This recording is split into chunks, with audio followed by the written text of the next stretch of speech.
The best BDOs win the majority of their 50-50 calls. You got one shot at losing credibility in our world. I want some nitty-gritty stories of times you guys have ever pushed back and it actually worked. When you are pushing back, I would advise against email if you can. That's going to get you more in your career internally than just saying, man, screw it. I'm just going to go and ask his boss. I know he'll approve this.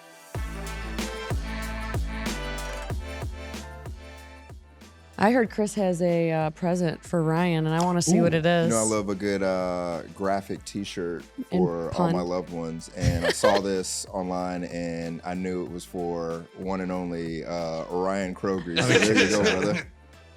And your love of all things. This is amazing. Look at that right there. Freaking the sheets. That's it, baby. Your love and affection for Microsoft. And all things Excel. The Excel he's had since 1999. Yeah. They'll make a graphic tee for anything, won't they? Absolutely. This is amazing, man. I didn't even know they... When he started This is inputting in cool. Excel, you used to have to call Bill directly and tell him what you wanted typed in. That's an ode to your spreadsheet there with all your thank deals. you Him and so Bill went to much. school Chris, together. This is awesome, man. Thank You're you the man. very much. This is perfect. That's awesome. Freaking the spreadsheets, baby. Welcome, everybody, back to the BDO Show. This is a podcast for passionate BDOs wanting to level up their game with advice and stories from these battle-tested BDOs. We are here in Tampa. I am Emily Detour. I am with my fellow co-hosts, Chris Hackney, Sterling Birdsong, Ryan Kroge, and Alan Peterson. We are so excited to be here today. At the beginning of each episode, I'm always going to remind everybody to like, subscribe, and share, and go ahead and send over topics to the BDOshow@gmail.com. Okay, BDOs, it's story time. And no, I am not talking about the time Sterling tried to finance a zoo. You'll have to go back to episode 3 for that. I'm talking about the story that your borrower has in their head, and they may need that extra boost to finally get it onto paper. Rapid Business Plans is a known and trusted partner that can help them do just that. Whether your borrowers are working towards acquiring a business, starting one up, or expanding and making moves, within just a few short days, Rapid Business Plans will deliver powerful, fast, SBA and USDA ready business plans with projections and assumptions. If they need an export business plan for an ITL loan or a feasibility study, they have you covered there too. We know this process is not a walk in the park, or should I say zoo. Let the Rapid Business Plans team take some of the wild out of the process so that your borrower's vision and passions can come to life. For more information or to get acquainted, email Bethany McClellan at bethany@rapidbusinessplans.com or click the link in the show notes. All right, today's episode, we are going to talk about pushback. Is it a hill worth dying on? And I'm going to start with Sterling. There is certainly an art to pushing back. You do need to know when to do it, when not to do it. But I can tell you that the best BDOs win the majority of their 50-50 calls. And so how do you win those 50-50 calls? You have to understand what the pain points are. You have to understand why, if we're talking about credit, for example, why maybe a chief credit officer wouldn't feel comfortable with a structure or why they wouldn't feel comfortable with a guarantor. And you have to be able to position things in the right way to make it look in the best light possible, while at the same time telling a narrative that is not far from the truth, right? You have to be honest, but at the same time, you have to learn how to spin a little bit so that you make sure that you are showing the side that you want to show. Right? It's almost like when you're taking a picture, right? You have a good side and a bad side, right? Like, get my good side. You want to make sure that when you are pushing back, especially in a credit committee, that you're pushing back and showing your customers good side, essentially. And that type of stuff, I mean, it takes reps, man. And that's why I said this is really more of an art than a science, you know, and a lot of it actually comes down to your individual bank and knowing your internal gatekeepers, if you will, that are the ones who are essentially keeping you from the pile of money or keeping your customer from the pile of money at the end of the rainbow, right? So understanding who you need to speak to in a certain way. You know, some people like to be spoken to very friendly. Some people maybe you have to be a little bit harsher with, you know, but that's how you kind of learn how to push back in an effective way so that you can get results. Because that's what it's really all about at the end of the day. Again, winning those 50-50 calls and making sure you can actually close a deal for your customer. Yep. And not only knowing when to push back, but how to push back. Because you can win every single time pushing back. You might not get the deal done, but you could have deepened that relationship with that decision maker within your own bank because of the way you pushed They back. respected the way you pushed back. They saw that you respected their position. Because a lot of times in a lot of financial institutions, everyone thinks, especially us salespeople, everyone thinks the BDO is the top dog, right? And that we've got this massive ego, and a lot of them talk down to people. And your tribe is the most important part of us getting deals done to begin with. So you want to talk to whoever that decision maker is, whoever that person is in your tribe that you're having this pushback with respect, number one. Number two, you got to lay your case out. Like you said, know how to push back, know when to push back. And God forbid, if you get to a stalemate and you still think that this is a hill we're dying on and you go up one level, don't do it behind their back. I always ask permission. If I have a credit team lead like we do and we disagree on a deal, I am not just going to turn around and go above his head. I'm going to say, hey, we do not see eye to eye on this. I understand your position. I respect your position. Your position makes sense, but mitigate. Do you mind if I go up one level and have this conversation? And in fact, do you want to be in on that meeting when we have this conversation? That's going to get you more in your career internally than just saying, man, screw it. I'm just going to go and ask his boss. I know he'll approve this. No, you're not going to get anywhere because you're just going to burn that bridge with your credit team lead who sees the majority of your deals and probably submits the majority of your deals. And you just damage that entire relationship. And the same goes with closing, too. You never want to make it adversarial. Exactly. Right. Definitely. You don't definitely want to give them a escalate it. reason to want to make your life difficult. You got one shot at losing credibility in our world. Once you lose credibility internally, I'm talking now with your credit team, your closing team, the packages, everybody that comes together, the tribe at large, right? Because they're just going to say, this is how this guy is going to be every time. I saw it happen before, right? I've seen people come in like a bull in a china shop. They're mean to this one. They're this, da, da, da, da, da.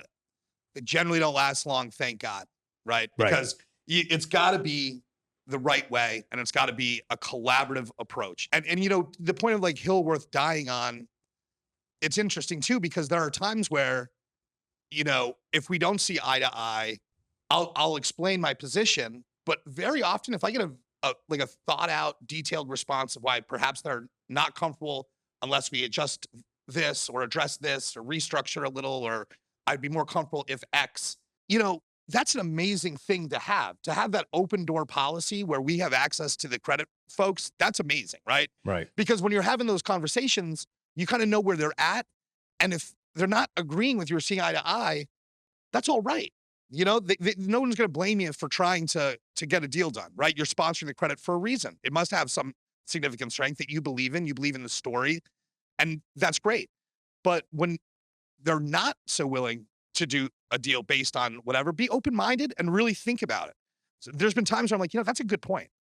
We should actually do this way. Thanks for the heads up on it. Or, you know, we're not comfortable with this at all.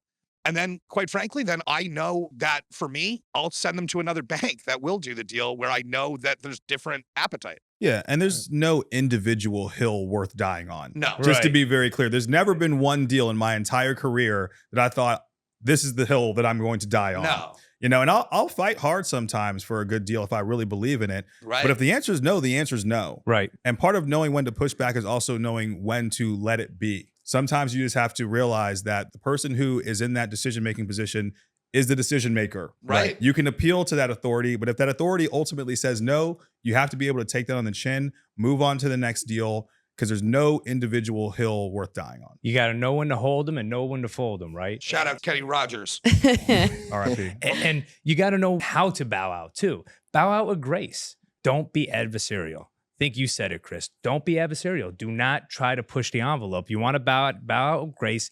Keep everything de-escalated. But here's some advice. If it does get escalated, if the individual on the other end or even yourself starts getting upset over the situation, take a break. Say, you know what, Chris, we're not seeing eye to eye on this right now. Do you mind if we just take a break, sleep on this? I've had a long day, so it seems like I'm getting a little riled up, and I apologize for that. But let's just sleep on this, and can we talk tomorrow morning at 10 o'clock? Great, right? But don't just try to push it because you need an answer right then and there. You need closure right then and there. Know when to bow out gracefully. Know when to de-escalate a situation so that you're not ruining your relationships. We could flip this a little bit. So as the president Do you El do Presidente. you push back?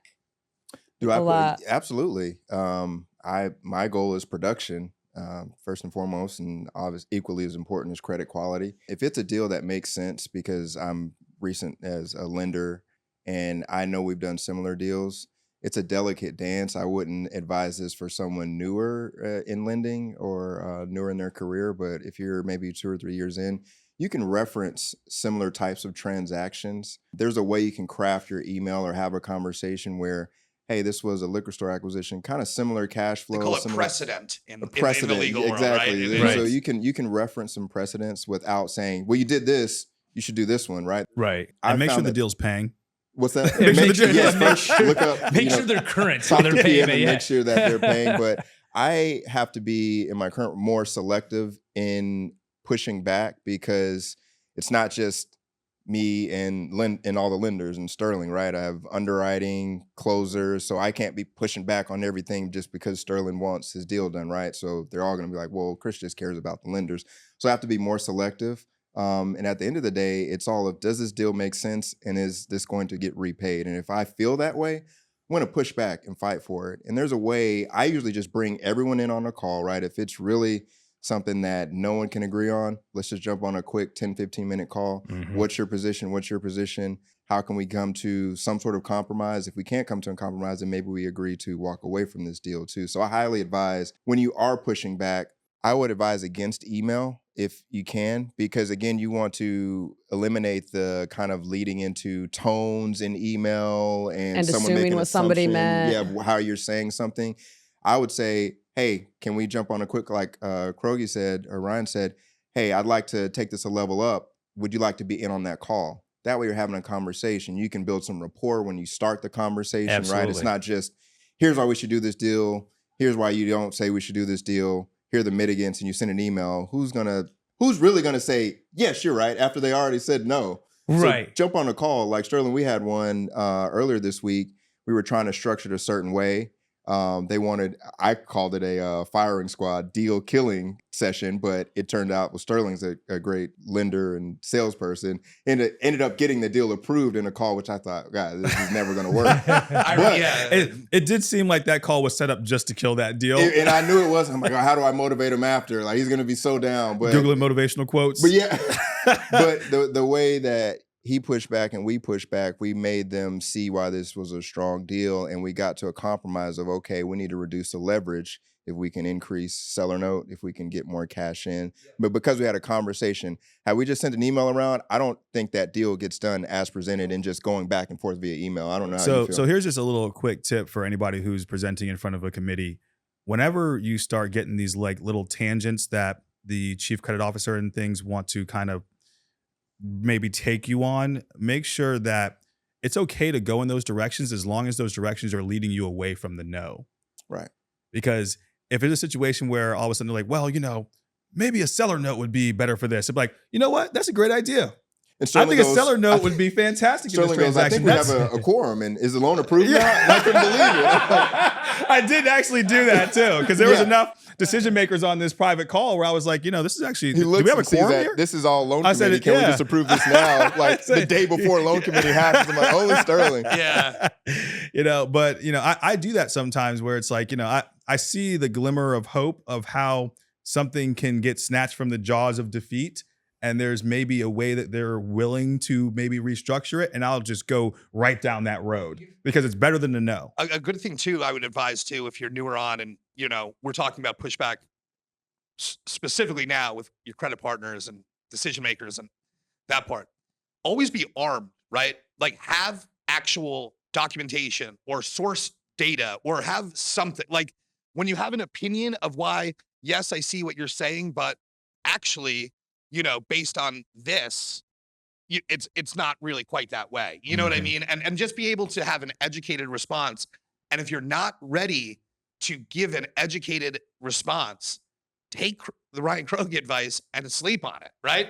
And wait until tomorrow, but stay up all night doing your research because you got to win that deal, right? always come with the receipts, man. Always bring the receipts. Man. You got to have them. In pushing back in general, right? There's times where I have to push back externally, right? Because a referral partner, perhaps that we've got a great relationship with, maybe has a deal that doesn't work so well. And, pushing back to those folks is interesting. Not doing certain types of loans. There's certain use of proceeds that as an SBA lender, I don't do. I'm not a good home for certain transactions, Right. And sometimes that's kind of tricky too, to realize, especially when you're early on, not all the referral partners are going to be great for you. And being able to kind of explain to them, that's setting that guardrail, that boundary, right? Yeah. That's a form of pushback too, in a way. Right. I also wanted to take a step back. We're pushing back internally.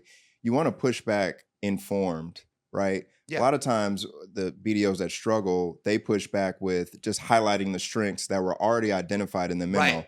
That is not going to change that credit officer's mind. They already know the strengths of it there. It's written out. If you're saying, oh, this deal has great cash flow or this one strength and everything else is bad, you have to address the risk or the weaknesses and the mitigants for that and say, hey, here's how I got comfortable with it. I understand that liquidity is light, but I did structure this with some working capital. And did you know, just to remind you, there's working capital baked into the deal from the seller that would help with the post-closing liquidity. That's great advice. Tom Zernick, right? Guy that we all like a lot. I mean, he taught me when my first committee presentation was coming up, he talked to me the night before, and he's the best, right? And he's like, listen, man, like, don't pitch the deal in committee. We know you think it's a good deal because you sponsor the credit, and I go, no, I know, I understand. And he's like, I'm just giving you some advice, like, just because, we're going to have a higher chance of just keeping it short to the point, address the negatives, bring up your mitigants,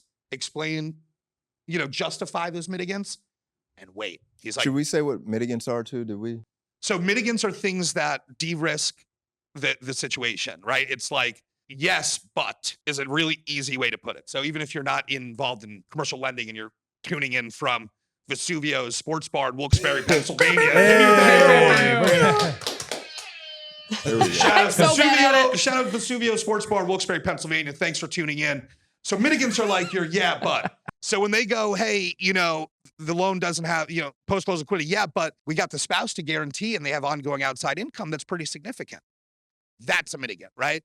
And so when you have like those buts, that's kind of what mitigants are. But anyway, the advice that was given to me was like, your first committee, dude, like, we get it. Like, you want to do the deal. You're a lender. You sponsor this credit. Right. Don't come in there and explain to the chief credit officer in open forum of like, well, we got to do it because of this, So that was kind of funny. And sometimes in those credit committees too. I mean, I haven't been in a credit committee in a long time because we have single sign-on authority in the last 8 years. Yeah. But for the internet. Ones and zeros. The internet. We're all about efficiencies over here. I'm just saying. Drama. When I was a part of a committee, the best advice I used to always give is less is more. Yes. Give the meat and potatoes, explain your deal, explain why you like it, and explain why it should be done, and then let the conversations go. And when there's conversations at the table, don't just force yourself in there. Let them come up with the realization themselves, and don't answer anything unless the question is directed right at you. When you talk too much, too, you can tank your own deal. You can definitely tank your own deal because you're giving too much information out there, and they're like, wait a minute, and you're just giving them more ammo to shoot holes within it. Less is always more. You mitigate the most obvious weaknesses. Right. You highlight the strengths. The 5 C's of credit. Let's get comfortable there. Right. Exactly. How do they make a buck? Explain and then it. that's it. And you say, that's my deal. Yeah, and let them have conversations. I love you brought that up because I've definitely been in like trying to and they're just like, wait a minute, they do what? And I'm like, and meanwhile looking over and the sales side of the committee, so a bank president and sales, they're all like, ow, you need it. And I'm just like, have you guys ever like maybe gotten a suggestion from your credit committee and you were like, I don't like this suggestion, but the vibe is off today, so I'm gonna take it, accept it, research it, come back with more information and see if they can change their mind? Have you ever done that? All the time. Yeah. Absolutely. Like the vibe is off completely, or like something's weird here. So in our shop, you can tell what meetings the exec team is coming out of based upon the reception of the credit.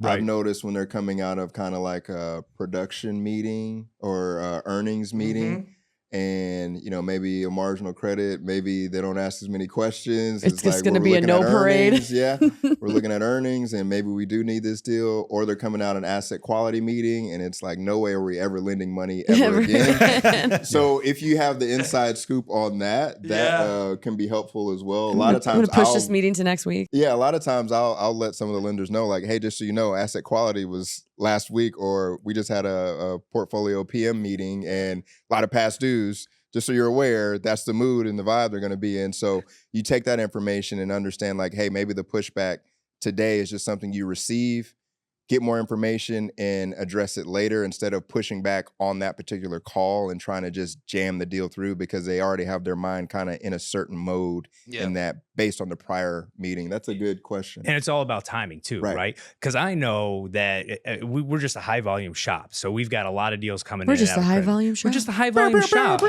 Did I mention Everybody no loves the internet. They like coming to the internet. No wonder you're getting all these deals Open done. door policy with credit management? It's phenomenal. So if I get that call from our credit manager and just saying, look, I don't like this deal, but I will like it if you do X, Y, and Z. At the end of the day, I know I'm not going to get much if I try pushing back because it's the end of the day. It's 4 or 5 o'clock. He's probably been jammed with deals all day. He's been saying yes or no all day. I know the state of his mind is just, he's probably not looking at it right. I know I can mitigate it right then and there, but I also know first thing in the morning, he's going to be a lot more fresher, a lot more open-minded, a lot more receptive to my mitigants and my feedback. So I'll say, yeah, you know what? Let me take it. Let me think about it for a minute. I'll think about it. And do you mind if I get back with you tomorrow morning?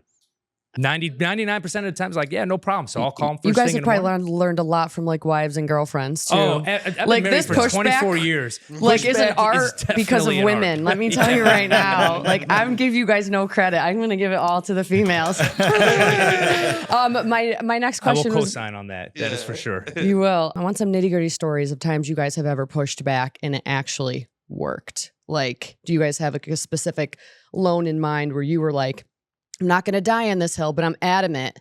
I pitched a deal to committee on a site visit for the same business in the Detroit airport in the winter. It was in Toledo, Ohio. It's a nice airport. Oh my, everything in Detroit is perfect, people. We all know this now. You guys might remember this. It was right around Valentine's Day. I pitched it in committee. It was a big self-storage deal I was doing in Toledo, Ohio. And I was going to pitch it in committee because I couldn't wait. I couldn't wait another week to meet with them. So I took a remote in the snow. I don't own a coat because I live in Florida now and whatever. You're like, I'm poor. I need this coat. I need a coat. And I thought, you know what I'm going to do? I'm going to show them. I'm so hardworking. I'm going to take a video call in the snow at the airport. They're going to have to approve the deal. You guys were on the call. They were uncomfortable because it was the structure had like a bunch of, it was a really sophisticated structure for a 7. It was like some GP, LP, like investment play and whatever. And I'm trying to explain all that like from the airport, right? Shivering. And they're like, Al, we're gonna have to talk about this next week. Like, we think there's a deal here, but this is like unreasonable. Like, you look like you're in pain. You're in a blizzard. Yeah, I'm like, I gotta get on a plane in 10 minutes, but I'm taking time to talk to you, right? It was funny because I remember texting you guys and saying, I guarantee you I'll get this approval next week. I guarantee it. So I took that extra time and really sharpened up a little bit. And you then actually said it would close by a certain date too. And you it did. put a wager on it, and it closed, shortly thereafter. I made a wager. Yeah, we closed that one fast. No too. approval too. Yeah, we got the approval closing fast. But that's an example though of kind of where pushing back worked. Like I wanted to do it in that moment, but then when I came back with all the detailed information, I got a legal opinion on the structure that it was in fact eligible. There was no issue. That's really all I needed. You know what I mean? But it was hard for me to figure that out while I was trying to oversell my work ethic. You know what I mean? Yeah. So long story short, go get frostbite and the pushback will be accepted. Now my next other Well, piece. I had an answer for that. Well, go ahead. Oh no, go. I mean, you I go, had an because answer too. It's not just the Al show. Yeah, Oh. saying. Yeah. I don't really. I see. I thought it was though. I thought It should be. It should be Yeah, soon. For Okay. that sports bar in Pennsylvania, it is. Yeah. Vesuvio's Pizzeria and Sports Bar. We got a location in Drums, Hazleton, Wilkes-Barre. Hit me with that air horn. Oh my God. Hit me with that air horn. Are these real town names or are you just making them up? These are my homeboys I'm talking about. This is real stuff. Oh, this is Yeah. real? Oh, okay. Shout out to Donald Sabatino. They're broadcasting. Yeah. I get better stock tips from my pizza guy. You guys got to meet Donald. We'll talk about that another time. Bring him on the show. I can't think of like a deal, but I'll push back on things in our process or closing items or underwriter kind of conditions Yeah. that don't make sense. Yeah. because I know my SOP. Like I'm on top of my stuff. Oh man, I can And do so a if whole you're show on asking- You know that. your Yeah. SOP. You know your SOP until you don't, Yeah. because it changes. It does, but I'm pretty sharp at that. And when you're asking for things that don't make sense or aren't required, or you're putting it in there, I said, no, I'm going to push back. This is not required.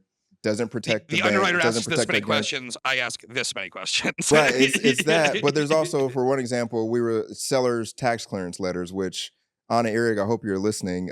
When she was at our bank, I said, for 2 years, I fought her on why we needed this. I don't know if y'all remember. I remember this. that. I remember that. And this was a hill This I was was willing to 2-year die fight. on. This was a hill Bro, we were every getting single all of time. our deals were getting jammed up with that. No matter the size of the deal, what the working capital included, and it didn't make sense. I said, this is not jeopardizing our transaction. And I said, how many deals have gone bad because we didn't obtain the seller tax clearance letter? Have we had one deal that blew up because the seller had prior tax liability, right? You're getting the due diligence search. The attorney is running searches on the seller. All of that is covered. This one letter or certification, because what happens, depending on the state, especially in the Northeast, that can take 2-3 months. Or Takes California, about 3 months in Michigan. in a competitive environment when your other lenders are not requiring it, and you're doing an acquisition, and you say, wait, we need this letter, the seller's tax clearance letter, and it's going to take an additional 3 months to close a loan. So I kept fighting it. Eventually we got a policy in place. Then people forgot that policy. So then I had to remind them, no, we established this policy. So that was one where I was not my best self, but I knew it was making us less competitive. So I definitely pushed back on that. Anna, I still do love you. Shout out to Anna Erig. Shout out to Anna Erig. Few disagreements where I just said, hey, this doesn't make sense. So as a lender, not only is the credit, but you have to look at the closing conditions, Yep. the underwriting conditions. Think about, does this make sense Yep. for SOP? Does this make sense for the transaction? Because what can happen if you're not savvy, you can have all these, you can get your approval, and then you've got all these conditions that you can't meet, things that are going to slow your deal down from closing, and you should have pushed back on that in underwriting before you got the approval. Now you have to go back and say, hey, can we waive this requirement, which takes more time, and then you're less likely to get that waived at that point because they're like, no, the deal's approved as this, keep it moving. I was talking about tax liability. So I'm going to give another shout out to Birmingham Title. If you guys are watching, Birmingham Title is awesome. We were in the same situation where requesting tax clearance letters was taking 2 to 3 months in the state of Michigan. And because Birmingham Title is owned and run by attorneys, You can't do it on the couch. We got to do this holding it up. There we go. there it is.